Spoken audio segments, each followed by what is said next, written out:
Show your support. Like, share and subscribe.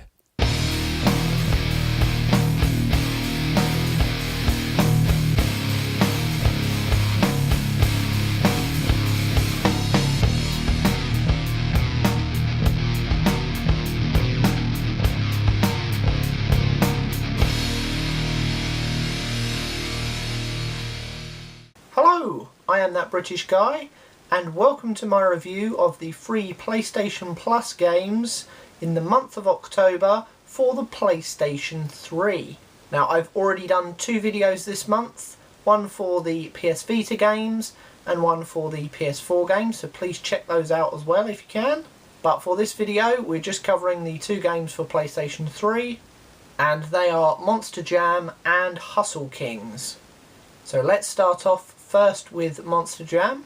Now, in this game you are controlling a monster truck, and basically the aim of this game is to collect as many stars as you can by doing certain tasks on certain levels, and the better you do at the tasks, the more stars you collect.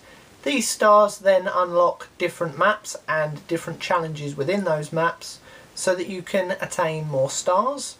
Also, the better you do on each task, the more points you get, and you can use those points to either upgrade your monster truck or to purchase new ones and upgrade those. And that's basically it, unfortunately. It gets quite repetitive. There are, I think, about half a dozen different maps to play through, and each has 4 or 5 different tasks. There's one where you have to just get to the end of the level as quick as possible. There's one where you have to do kind of an insane jump and get a score for that. There is one where you have to jump off of something and land at a target, either as high up or as far away as possible. And one where you kind of destroy stuff as you get to the end of the level. Some of them as well, there are you versus one computer character races. They're like 3 laps of a dirt track kind of race. And that's pretty much it, to be honest. Every now and then there'll be special challenges where you're required to do multiple things on one playthrough. So there might be some things to destroy and then do a jump at the end or get to the end within a certain amount of time, but that's basically it. Also, because of the way the levels unlock, because you're required to get a certain amount of stars to unlock levels, you kind of have to play through in a very specific order, because you need to get a certain amount of stars on the first levels before you can unlock the next ones, and then add those stars to the ones you've already won to accumulate more stars to unlock other levels or unlock other challenges on the levels that you've already unlocked. And because of that, if you get stuck on a particular task, you're kind of lumbered until you finish it, because you've already acquired stars from the earlier levels. There might be times when you only got 2 stars and you can attain another 1 if you've got slightly better, or you've improved your monster truck a little bit and you're able to perform a little bit better. But by and large I was getting 3 stars first time out, so I couldn't go back to those levels to get more because I'd already got 3 out of 3 stars. So I was having to play through this level again and again and again until I got enough stars to open the next level, which was quite infuriating on some of them because they were really fiddly. Also, the jumps didn't really explain whether you could do anything, do any tricks or anything like that to get a better score. It was just a case of go as quick as you can and launch yourself as far as you possibly can. The races were absolutely pointless because the computer controlled trucks were just awful and could never keep up with you. I found it very easy to upgrade my first truck pretty much all the way up to its maximum settings within probably about half an hour of playing, and then pretty much nothing could touch me. Also, when I first played it, the first level is basically get from the start to the finish as quick as you can, and I managed to get to the end within about 10 seconds, and the background scrolls as you're going, and I don't think it was able to process the background quick enough for the speed that I was driving at, because I was just basically holding down the accelerator button as hard as possible. There's no skill involved.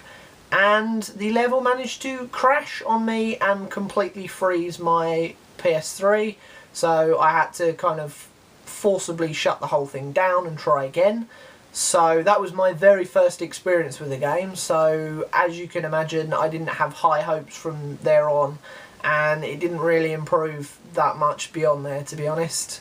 Yes, I got to play the game, but I got to play a very tedious, repetitive, boring game. Moving on to Hustle Kings. Now this revolves around the world of pool, and there are various different games of pool. There's the 8-ball version and the 9-ball versions of pool. There are some levels where you are required to clear the table within a certain time limit. You have some where you are required to do certain trick shots, so it kind of mixes it up as much as is physically possible within the world of pool, so you're not just playing a standard pool match again and again and again against different AI opponents. However, before you even jump into any of that, when you first load up the game, it does ask you if you want to go through the tutorial system, which I did, and I'm glad I did, because it just translates all those kind of skills that you need, even if you've played pool quite a lot. I used to a bit when I was younger, not so much recently, admittedly, but the kind of logic and thinking behind that doesn't always necessarily translate as obviously into a game or as well into a game, and this basically showed you how to do those shots in a competent way on the game, from just striking the ball to how to read the different icons and sort of gauge the power lines and rebound lines so that you could really work out the shots that you wanted to take. That then moved it on to putting certain spin on the cue ball and how to manipulate that in terms of backspin or chip shots or swerve shots, things like that. And to be honest, it was very, very worthwhile and helped me a great deal with properly getting into the game. Now, similar to Monster Jam, you obviously are completely locked out of virtually everything when you start, but in this game all you need to do is be successful in certain game modes, and it opens up about 2 or 3 each time, so you don't feel quite as enclosed as to play the first game, be successful with that, move on to the next one, move on to the next one. It opens it up a lot quicker for you so that you can try out many different things, and obviously the more successful you are with the challenges, the more money you win. And this money is quite important because you actually need that to play some of the game modes. Some of them require you to basically put money in order to win higher payouts. So you have to accumulate enough money on basically the free levels in order to then go on to the slightly more advanced levels. And you have these even at the sort of beginner league that you start in, and then these progress through the other leagues as you go through. Don't really know what else you can put this money towards. I didn't really look too much into it. I was just more involved in trying all the different game types out within my career mode. So whether this money goes to anything substantial, I'm not sure.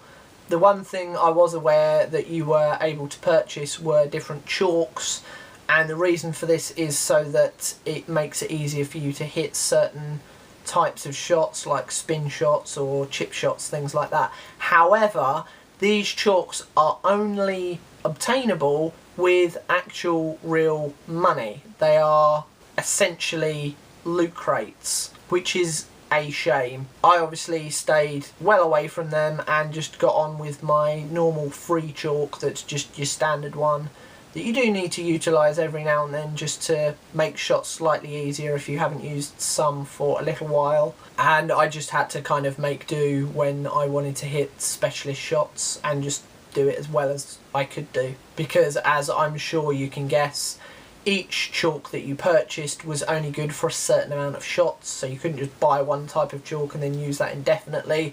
So it's very easy to just keep putting money into this game again and again and again, which was a shame, to be honest, because there was no real need for them to put that in there. It's just a way of you paying to make the game slightly easier if you're getting particularly stuck. But other than that, I had a very good time with the game. However, there was one game mode where it was 3-player pool. There was yellow balls, red balls and blue balls, and the game at no point actually tells you the rules of how to play pool. Now, the 8-ball and 9-ball versions weren't a problem for me because I've played those many times before and knew exactly what I was doing.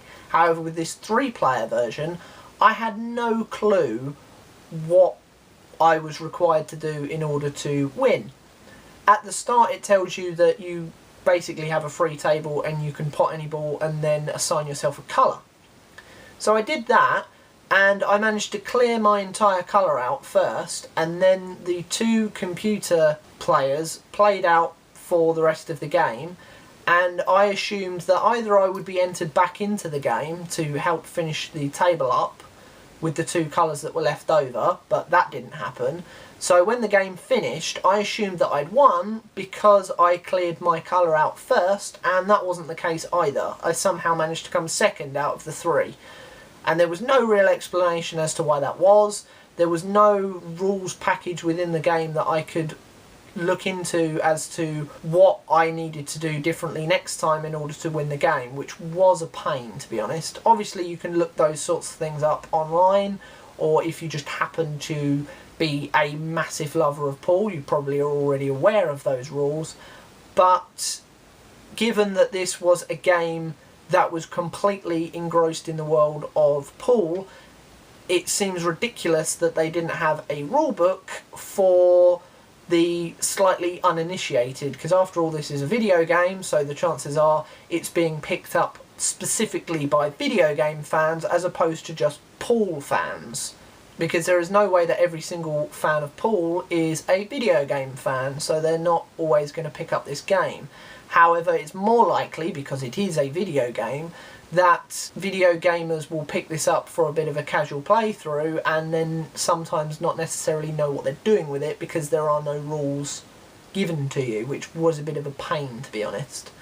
But that and the loot box issue with the chalks aside, they were the only real negatives of the game. It was very fun. Because there were various different game modes, you could mix it up quite a lot, so you weren't just playing through the same type of match again and again and again. So, moving on to Buy, Try or Fly.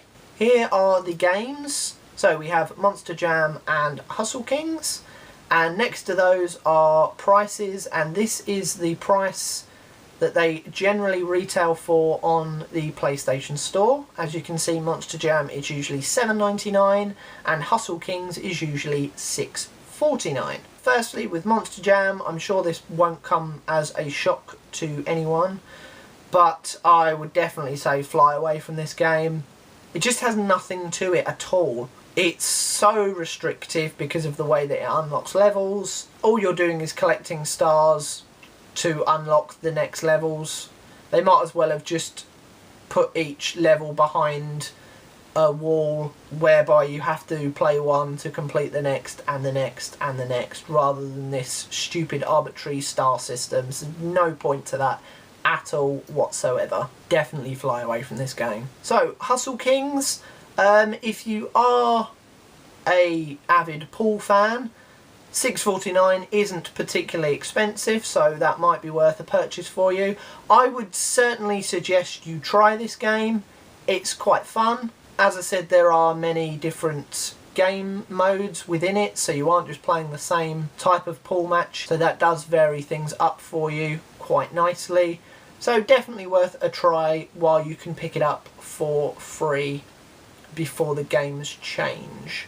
So there we go, there were my thoughts on the PlayStation Plus free games for the PlayStation 3 in the month of October. If you've played either of these games yourself, please let me know what you think about them in the comments below. Next month I will be reverting back to my standard order of doing the PlayStation 4 games first, followed by the PlayStation 3 and then finally the Vita games. But until then, I have been That British Guy and I will see you very soon. Goodbye.